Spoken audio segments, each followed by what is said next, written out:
নমস্কার বন্ধুরা, আমি পলাশ বিশ্বাস আর আপনারা দেখছেন পলাশ বিশ্বাস ভিডিওস। আশা করি আপনারা প্রত্যেকে ভালো আছেন এবং আপনাদের বাগানের গাছগুলিও ভীষণ ভালো আছে। বন্ধুরা, থাম্বনেল আর টাইটেল দেখে বুঝেই গেছেন যে কোন বিষয় নিয়ে আলোচনা হতে চলেছে। হ্যাঁ বন্ধুরা, অ্যাজেলিয়া ফুল গাছের আজকের কেয়ার সম্পর্কে বলবো এবং অ্যাজেলিয়া গাছ একটাও মরবে না যদি যেভাবে বলবো সেইভাবে যদি কেয়ার করেন এবং বছরের পর বছর এই গাছকে কিন্তু আপনারা বাঁচিয়ে রাখতে পারবেন। তো একদম স্টেপ বাই স্টেপ যেভাবে বলবো সেইভাবে কেয়ারটা করবেন। আর হ্যাঁ, অনেকেই বলেছিলেন অ্যাজেলিয়ার একটা প্রতিস্থাপনের ভিডিও আনতে, অবশ্যই আসবে ২-১ দিনের মধ্যে। দেখে নেবেন যে কীভাবে প্রতিস্থাপন করলে গাছ খুব ভালো থাকবে, হেলদি থাকবে। তো একটুও স্কিপ না করে ভিডিওটা সম্পূর্ণ দেখার অনুরোধ রইল। প্রতিদিন সন্ধ্যে ৬টায় বাগান সংক্রান্ত ভিডিও কিন্তু আমার চ্যানেলে আসে, তাই বলবো বন্ধুরা যারা এখনও চ্যানেলটি সাবস্ক্রাইব করেননি দয়া করে সাবস্ক্রাইব করে নেওয়ার অনুরোধ রইল, অনুপ্রেরণা যোগায় আগামী দিনে ভিডিওগুলো আনার জন্য।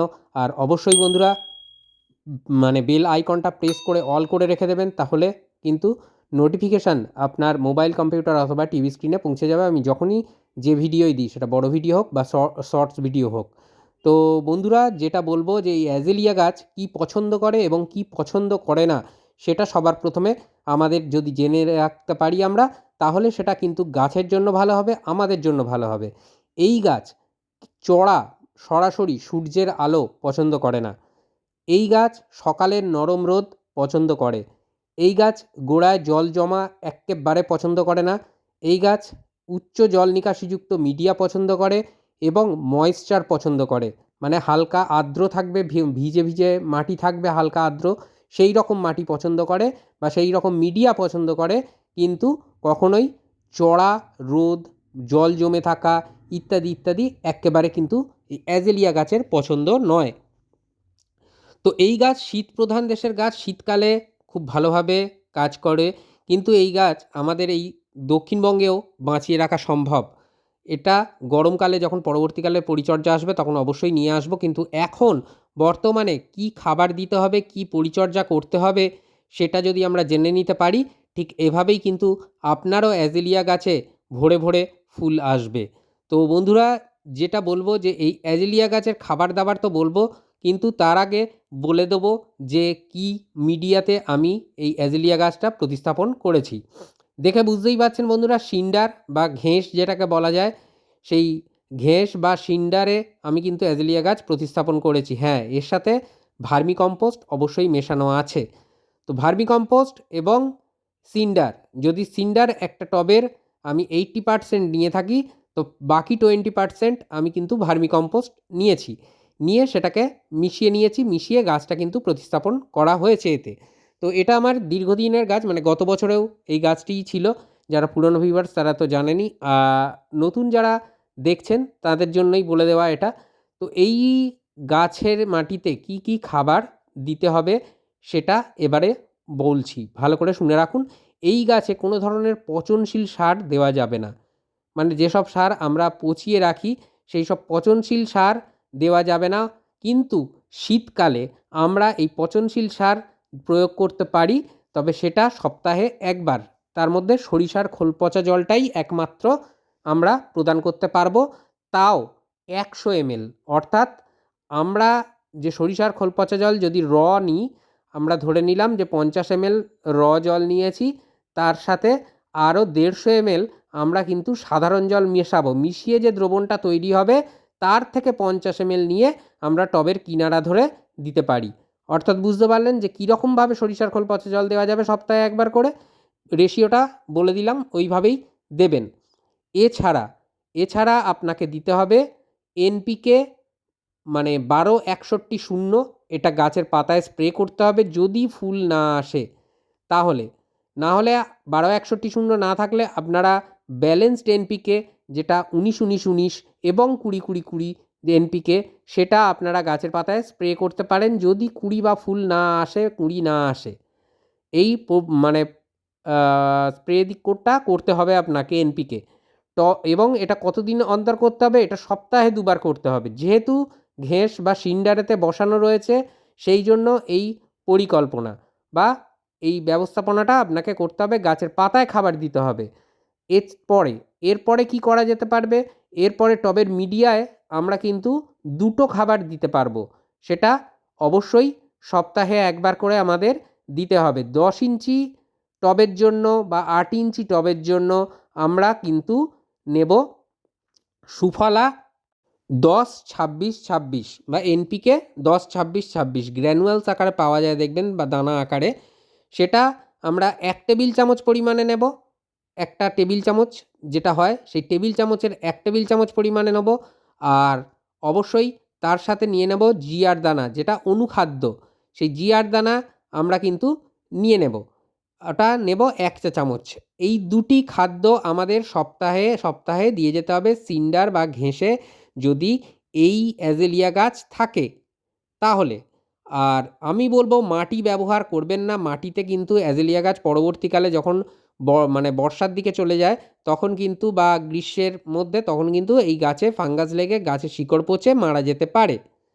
তো এরপরে যেটা দেখছেন এটা হচ্ছে প্ল্যান্ট গ্রোথ রেগুলেটর বা পিজিআর। আমি বুস্টার 2 দেখাচ্ছি মানে বিজ্ঞাপন করছি বা এটাই দিতে বলছি এমনটা নয়। যে কোনো প্ল্যান্ট গ্রোথ রেগুলেটর একটা আপনাকে গাছের পাতায় স্প্রে করতে হবে মাসে 1 বার। তাহলে বুঝতে পারছেন বন্ধুরা, মাসে 1 বার একটা পিজিআর বা প্ল্যান্ট গ্রোথ রেগুলেটর আপনারা স্প্রে করবেন। এই প্ল্যান্ট গ্রোথ রেগুলেটর কী করে, গাছের যে ট্রাইকন্টানাল বা ফ্যাটি অ্যাসিড গ্রন্থি আছে সেটাকে উদ্দীপ্ত করে গাছের বৃদ্ধি ঘটাতে সাহায্য করে, ফুল আনতে সাহায্য করে। তো কুঁড়ি ঝরে যাওয়া এটা থেকে রক্ষা করে। তো এরকম কারণের জন্য আপনারা কিন্তু একটা পিজিআর স্প্রে করবেন। যেদিন পিজিআর স্প্রে করলেন তার থেকে ঠিক 3 দিন পরে গাছের পাতায় আপনাকে মাইক্রোনিউট্রিয়েন্ট স্প্রে করতে হবে। এই পিজিআর বা মাইক্রোনিউট্রিয়েন্ট যেগুলো গাছের খাবারের কাজ করে সেগুলো কিন্তু আমরা সকালবেলা করব। একদম সূর্যের প্রথম আলো হয়তো তখনও আপনার বাগানে এসে পৌঁছায়নি, সেই সময় করব, সবচেয়ে ভালো রেজাল্ট পাওয়া যাবে। যদি কুয়াশা থাকে তাহলে অবশ্যই কুয়াশা ঝরে যাওয়ার পরে করবেন, না হলে কিন্তু ওই পাতার উপরে কুয়াশা পড়ে সমস্তটা ধুয়ে দেবে, যে স্প্রেটা করবেন সেটা ধুয়ে বেরিয়ে যাবে।